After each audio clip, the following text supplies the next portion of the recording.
আপনাদের সঙ্গে একটা কথা বলার জন্য এখন এই ভিডিওটা করছি। সেটা হচ্ছে আমি ফেসবুকে বারংবার ভিডিও দেখতে, দেখতে স্ক্রল করতে, করতে অর্থাৎ একটা ভিডিও আমার সামনে এসেছে।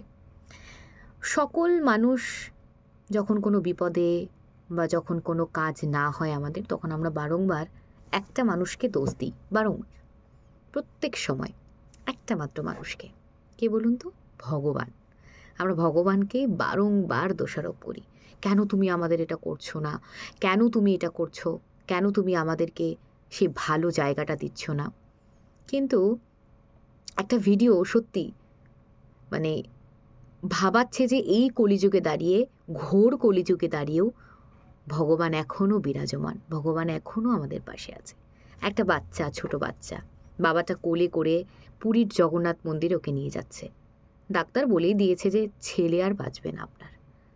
বাবাটা কান্না করতে করতে প্রভুর সামনে গিয়ে সেই বাচ্চাটাকে রেখে চিৎকার করে জগন্নাথকে ডাকছিল।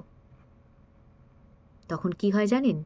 সত্যিই মিরাক্কেল ঘটে, যেটা আমরা সিনেমা, সিরিয়ালে দেখে থাকি। বিশ্বাস করি না, সত্যিই মিরাক্কেল ঘটেছে। সেই বাচ্চাটি নড়েছে। সে বাচ্চাটি, যে বাচ্চাটিকে মৃত বলে বলে দিয়েছিল ডাক্তার, সে বাচ্চাটিকে আবার সে বাবাটা দেখল সে নাড়াচাড়া করছে, অর্থাৎ সে জীবিত হয়ে গেছে।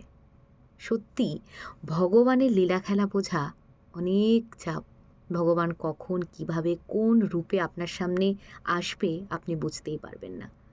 তাই কে কি বলল, কে কি বলল না, সে বিষয়ে না গিয়ে শুধুমাত্র ওই মানুষটার ওপর ভরসা রাখুন।